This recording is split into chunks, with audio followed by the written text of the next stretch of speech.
Olá, somos da 3MA Inf e estamos fazendo um trabalho que é mais um bate-papo sobre o movimento barroco. Vamos fazer uma peça sobre isso também, venham nos assistir. Dia 24 de novembro, galera, 5h30 da tarde, a nossa apresentação sobre o barroco. Indo nesse contexto histórico, eu vou contextualizar vocês um pouquinho o que foi o barroco, ou o que é, não sei exatamente. O barroco faz parte das 14 escolas literárias que aconteceram.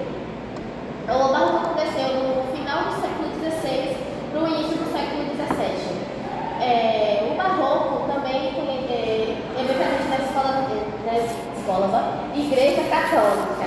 Como assim, Marielle? Tudo tem um contexto indo para vocês, mas eu vou explicar para vocês direitinho. Sabe aquelas pinturas que tem na Igreja Católica? Com ouro, pinturas, aquelas cores que você olha, meu Deus, que linda, eu sou muito estética. Pronto. É uma pintura barroca. Principalmente aquelas grandonas que tem na igreja. Acho que todo mundo já viu no seu algoritmo do TikTok que apareceu uma igreja da Suíça com um espelho no meio e as pessoas tiravam foto para postar, sabe? Fiz aquela fila enorme. Pronto, essa igreja da Suíça, eu não lembro o nome agora, mas é uma igreja com arte barroca. O que foi o barroco? O barroco surgiu por causa da igreja protestante, a igrejas evangélicas atualmente, por Martinho Lutero. Por Martinho Lutero. Com o medo da igreja católica perder por causa da igreja protestante, eles criaram essa arte, essas poesias, essas pinturas para chamar a atenção dos seus fiéis para ficar mais presente na igreja. Como, por exemplo, as pinturas que eu falava para vocês, que tinha bastante ouro, pinturas, sombreamentos para chamar a atenção. Outro detalhe também importante é que o barroco antecede, não sei a palavra exatamente, o barroco vem antes, tipo uma inspiração antes do Renascimento. Tanto que muita gente confunde obras do Renascimento com obras do barroco. Aquela pintura, para você não lembra o que é Renascimento, aquela pintura que tem Deus e Adão no dedinho, é uma obra do Renascimento. São bem parecidas, né? Deus, literalmente. As pinturas, por exemplo. E o nome barroco vem do quê? Dos artistas das obras. Se você quiser. Galera. Caravaggio. A palavra barroco significa pedra irregular. Tanto que tem uma obra artística chamada A Menina do Bico de Pérola, que está bem aceso o bico de pérola dela, porque retrata como é o ser humano. O olho humano, por exemplo, é perfeito, é bonito, é uma forma bonita de se ver, mas com o tempo falha. Quase sempre se falha. Sempre falha, com o tempo vai falhando, porque quando a gente nasce, quando a gente neném, tá tudo perfeito, a visão funciona, tudo mais, pelo menos a grande maioria. A visão funciona e tudo mais, mas com o passar do tempo você vai adquirindo doenças, catarata, usando retrovisor, porque vai Óculos ou lentes. Lentes também. Ou lentes também. Mas tá. Algumas características da literatura barroca, por exemplo, eles tentavam sempre juntar essa ideia do bem e do mal e como representar isso de uma forma que a pessoa pudesse ler e sentir aquele medo do obscuro e aquela paixão pela graça. Seriam algo meio como a antítese e o paradoxo. Eu não quero mais.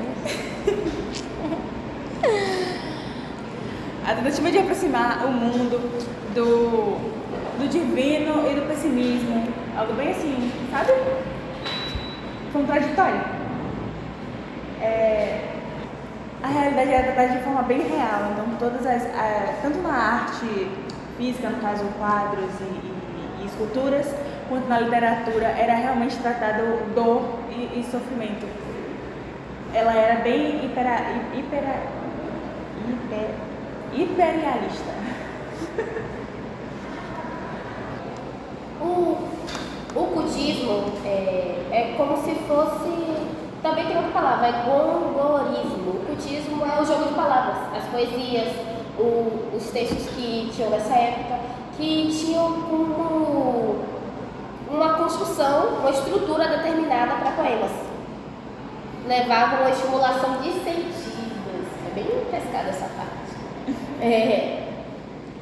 Agora o conceptismo era a sua prova, a sua preocupação em seduzir o leitor pelo conteúdo, como se fosse um vendedor chamando sua atenção para você comprar o produto. Mas continua sendo barroco. Mas continua sendo um barroco, exatamente. Lembra do contraditório que eu falei? Então, justamente. A forma de linguagem deles era bem formal, bem autoritária.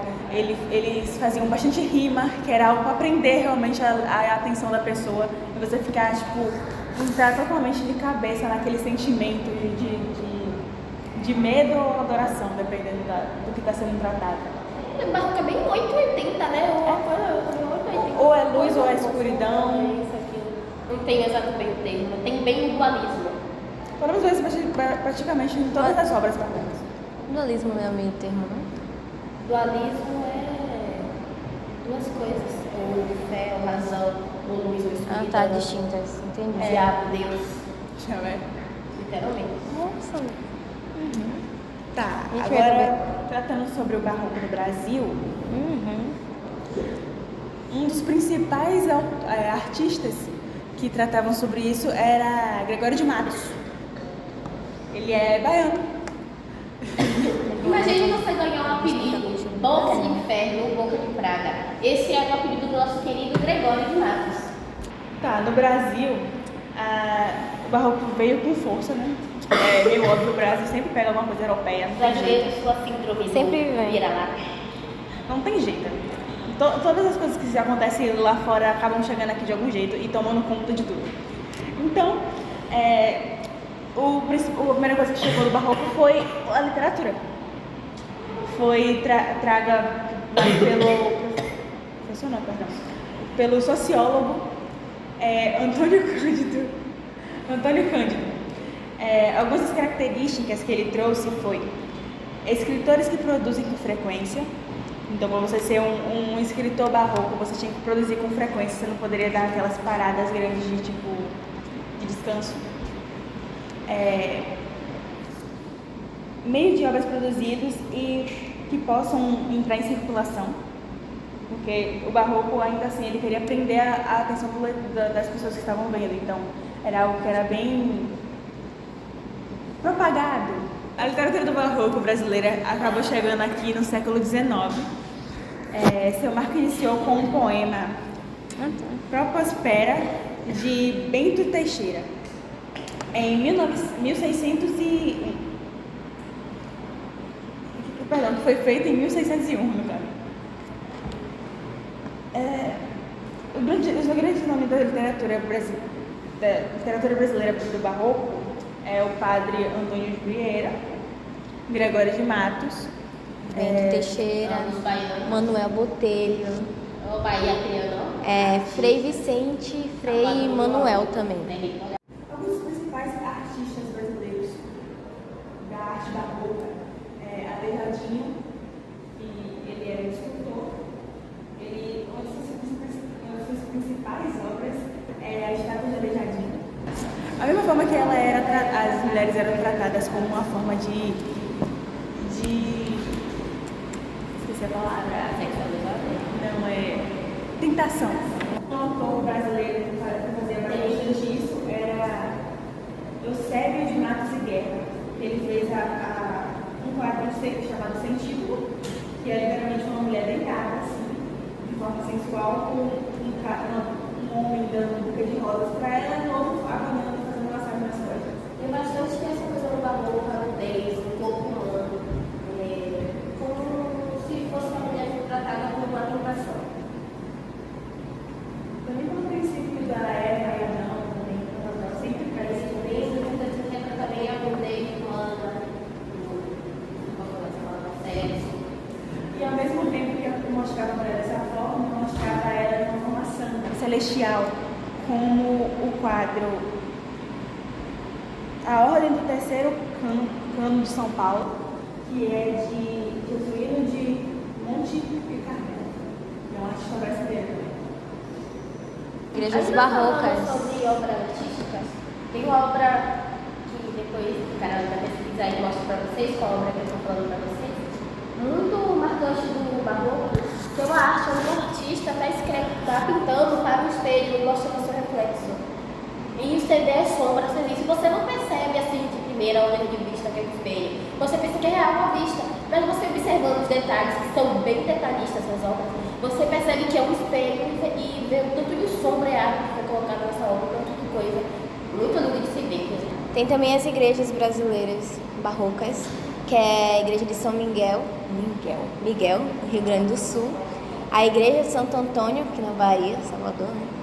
É a Basílica e Convento de Nossa Senhora do Carmo, em Pernambuco, a igreja de São Francisco de Assis, em Minas Gerais, e também essas são algumas das igrejas barrocas brasileiras. Tem uma igreja que eu não tenho certeza se é barroca também, que eu não lembro de onde é, mas ela era daqui da Bahia, que ela foi fechada porque ela era bem banhada a ouro e eles estavam realmente roubando pedaços das obras, estavam presas no teto, então acabaram fechando ela, então ela está só como um monstruário, ela é um ponto turístico. Uma obra bem conhecida do cinema, que é o Alto da Compadecida, de uma peça disso, que ele também fala de barroco. Aquela cena do julgamento, por exemplo, onde estão o demônio, Jesus e Maria, peças, personagens bíblicos e humanos junto no julgamento vida e morte. Um exemplo de barroco. Era bastante céu, inferno, todo mundo, inferno e no mar. E uma das que está falando pela poema? Que teve um soneto de Gregório Marcos que serviu futuramente para uma canção de Caetano Veloso. Mas, por falar em música, tem duas